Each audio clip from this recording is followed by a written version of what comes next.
हाँ जी, नमस्कार। स्वागत है आप सभी का हमारे इस YouTube चैनल आरजे कमल स्टडी में। और आज की क्लास में हम बात करेंगे डिस्काउंट चैप्टर की। तो चलिए, डिस्काउंट को पढ़ने से पहले थोड़ा सा हमें परसेंट की जानकारी जरूर होनी चाहिए। तो सबसे पहले हम थोड़ी सी बात करेंगे परसेंट से रिलेटेड। ठीक है, जैसे आप देख लीजिए, यहाँ पे लिखा हुआ है 5%। 5% इसका मतलब क्या है? इसका मतलब ये है कि 5 के बटे में 100 है। ठीक है, इसको इस फॉर्मेट में भी हम लिखते हैं।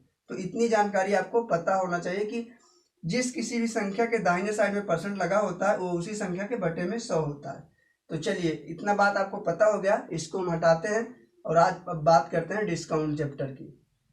तो यहाँ पे देखिए, डिस्काउंट, इसको हिंदी में कहते हैं छूट। डिस्काउंट को हिंदी में कहते हैं छूट।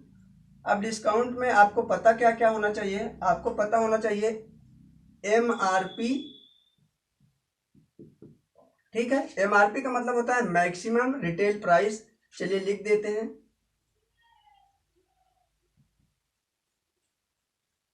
Maximum retail price.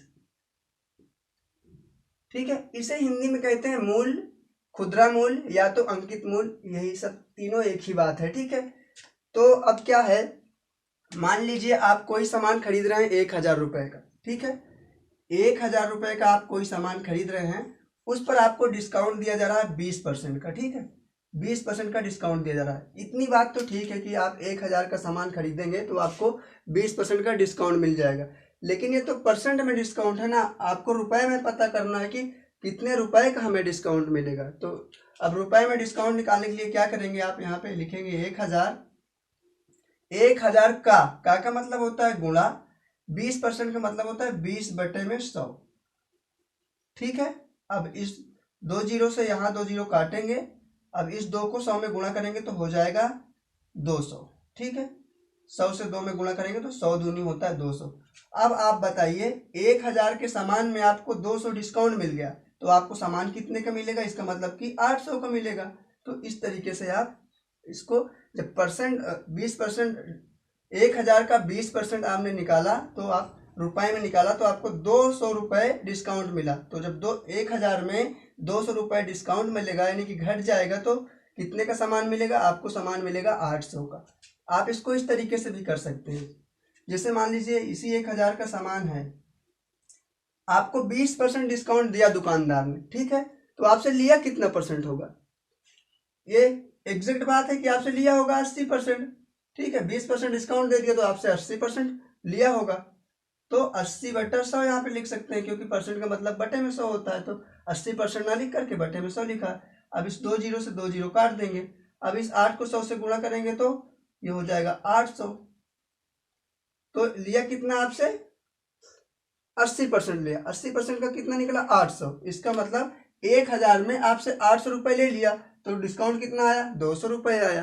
ठीक है, आप यहाँ भी देख सकते हैं 800 और यहाँ भी देख सकते हैं। तो इस तरीके से आप डिस्काउंट निकाल सकते हैं। अब चलिए हम वो बात करेंगे जो आपके एग्जाम में पूछी जाती है। ठीक है, आपके एग्जाम में पूछा जाता है 2 लगातार छूट। जैसे मान लीजिए आप कोई वस्तु ले रहे हैं तो आपको एक बार छूट दिया जाएगा 20%, फिर दोबारा उसी वस्तु पर छूट दिया जाएगा 10%। मतलब एक ही वस्तु पर 2 बार लगातार आपको छूट दिया गया है। ठीक है, तो इसको कैसे निकालेंगे? जब एक ही वस्तु पर 2 बार लगातार छूट दिया जाता है तो उसके लिए एक फार्मूला होता है x + y - xy/100%। ये इस फार्मूले पर आप इसको रख कर निकालेंगे। यहाँ पे लिख लेते हैं, जब 2 बार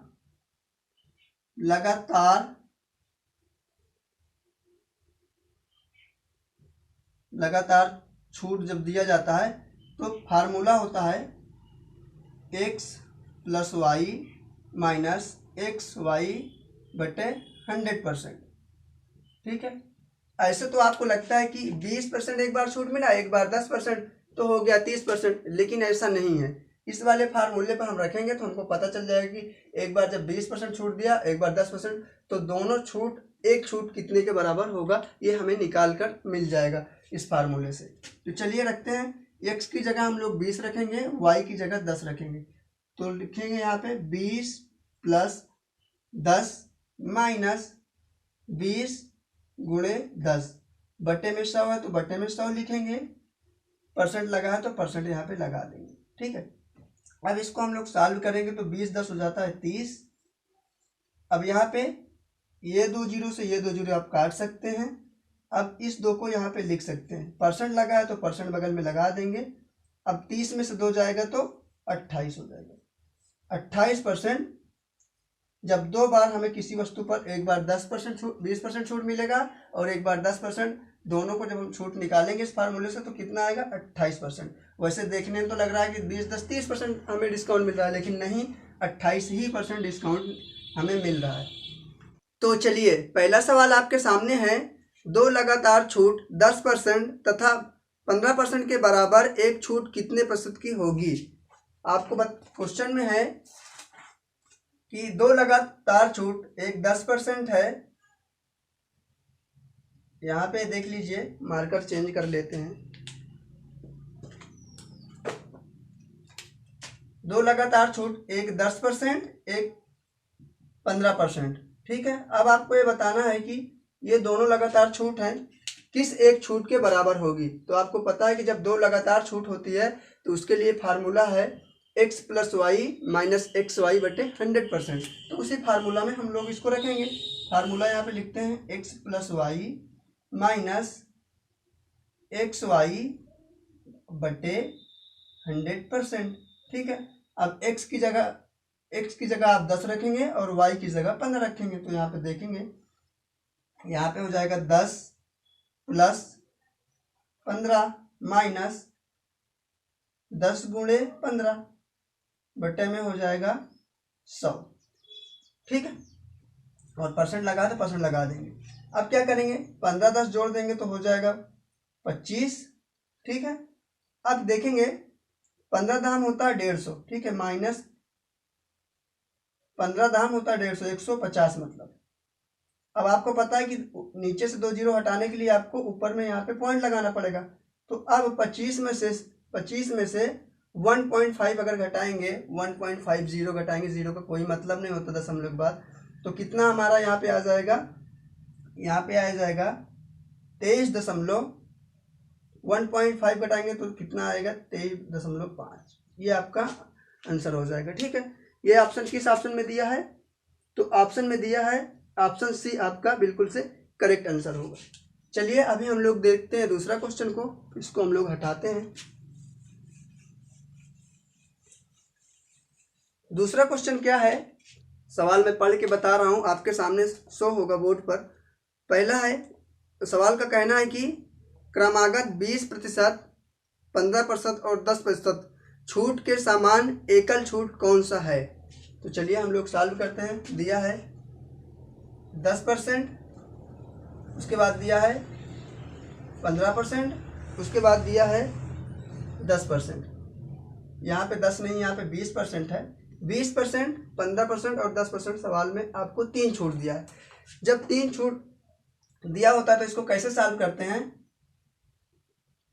जब ये जो छूट दिया है तो किसी न किसी मूल्य पर छूट दिया होगा, मतलब किसी न किसी रुपए होगा तभी तो छूट दिया होगा, लेकिन इसमें रुपए दिया नहीं है। जब रुपए नहीं दिया होता है, सवाल में कहीं भी रुपये की चर्चा नहीं हुई होती है, तो आपको हमेशा 100 अपने से मानना पड़ता है सवाल को सॉल्व करने के लिए। मान लीजिए 100 रुपये है, 100 रुपये पे एक बार आपको 20% छूट मिला, फिर 15% छूट मिला, फिर 10% छूट मिला, मतलब इस 100 रुपये पर लगातार आपको 3 बार छूट मिला।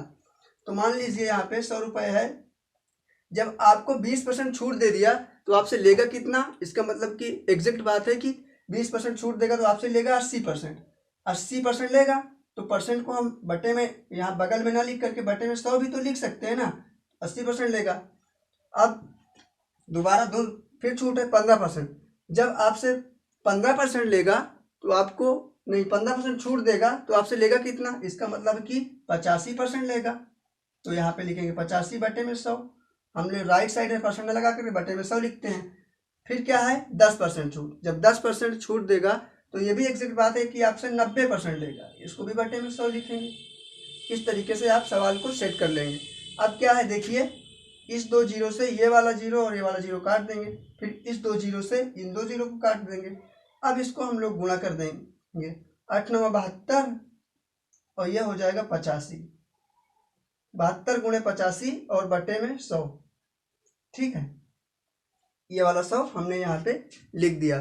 तो अब 72 गुणे 85 और बटे में 100 करेंगे तो कितना आएगा? आएगा 6120। ठीक है, 6120 बटे में 100। ठीक है, तो अब इस 2 जीरो को हटाने के लिए आपको पता है कि ऊपर में पॉइंट लगाते हैं, तो यहाँ पे पॉइंट लगा देंगे तो ये हमारा आ जाएगा 61.20। अब आप ये बताइए, जब कोई वस्तु है, वस्तु का मूल्य 100 रुपये, ठीक है, हमने यहाँ पे 100 माना था, और 100 में से आपको 61.2 रुपये छूट मिल जाएगा, माइनस 61.2 रुपये छूट मिल जाएगा। यहाँ पे थोड़ा इधर लिख लेते हैं। 100 रुपये मूल्य हमने माना था, इसमें आपको छूट मिला 61.20। जीरो का कोई मान नहीं होता दशमलव के बाद, इसलिए हम नहीं लिखते। ठीक है, तो आपको सामान कितने का पड़ जाएगा? आपको सामान कितने का पड़ जाएगा? वो पड़ जाएगा 38.8 रुपये का। ठीक है, तो इस तरीके से आप डिस्काउंट निकाल पाएंगे। चलिए अभी हम लोग एक सवाल और हम लोग देखेंगे, इसको हटाएंगे और देखेंगे एक सवाल और। तीसरा सवाल बोर्ड पर आपके सामने है। तीसरा सवाल का कहना है कि यदि एक भोजन मेज जिसका अंकित मूल्य 6000 रुपये है, एक ग्राहक को 5500 में बेच दिया गया है, तो उस पर दी गई छूट की दर कितनी है, ये आपको बताना है। चलिए, कह रहा है कि जो अंकित मूल्य है, मतलब हाँ यहाँ पे अंकित मूल्य है, अंकित मूल्य जिसे ही हम MRP कहते हैं। ठीक है, अंकित मूल्य है 6000 रुपये। देखिए बहुत ही आसान तरीके से इसको सॉल्व करना सीखेंगे। और कस्टमर को, मतलब ग्राहक को इसे बेच दिया गया 5500 में। ठीक है, 5500 में बेच दिया गया। अंकित मूल्य 6000 लेकिन बेच दिया गया 5500 में। इसका मतलब 6000 का सामान 5500 में बेच दिया गया, तो 500 का लाभ हो जाएगा ना, 500 का लाभ हो जाएगा। 500 का लाभ किस पे होगा? 6000 पे। इसी 6000 पे तो लाभ हुआ होगा ना। अब आप बताइए, 6000 का सामान 5500 पे बेच दिया गया, मतलब 500 रुपये बचा लिया गया, इसको 500 रुपये का फायदा हो गया। ठीक है, तो 500 ऊपर लिखेंगे और जो अंकित मूल्य है उसको नीचे लिखेंगे। परसेंट में लाने के लिए हमें हमेशा 100% से गुणा करते हैं। ये बात आपको शुरू में ही बताया गया है कि किसी भी अंश और हर वाले भिन्न को परसेंट में लाने के लिए हमेशा 100% से गुणा करते हैं। अब आप देखिए, इस 2 जीरो से इस 2 जीरो काट देंगे, यहाँ से 1 जीरो और काट देंगे। अब आ जाएगा 50 बटे में 6। अब एक बार इसको और काट सकते हैं। 50 का आधा होता है 25 और 6 का आधा होता है 3, तो ये हो जाएगा 25 बटे में 3। जब आप इसको काटेंगे तो कितना हो जाएगा? 8 सही 1 बटे 3, इसका आंसर हो जाएगा। यहाँ पे भी थोड़ा कंफ्यूजन होती है कि ये सही बटा कैसे लिखा जाता है, तो यहाँ पे क्लियर कर देते हैं। मान लीजिए ये 25 है, 25 है, इसको भाग दिया हमने 3 से। ठीक है, तो 8 बार गया तो यहाँ आएगा 24 और शेष कितना बच गया? 1। ये जो 8 है इसको ज्यों करते हुए ऐसे यहीं पे लिखा रहने देते हैं और इस शेष को ऊपर में लिखते हैं, और ये जो जिससे भाग देते हैं उसको हम लोग नीचे लिखते हैं। तो इस तरीके से आप यहाँ पे भी देख सकते हैं। तो ये रहे 3 सवाल डिस्काउंट से रिलेटेड। उम्मीद करता हूँ कि आपको सारे सवाल समझ आए होंगे और ये सारे सवाल एग्ज़ाम में पूछे गए हैं। तो इसी के साथ हम लोग क्लास को यहीं पे समाप्त करेंगे, फिर मिलेंगे नेक्स्ट सेशन में।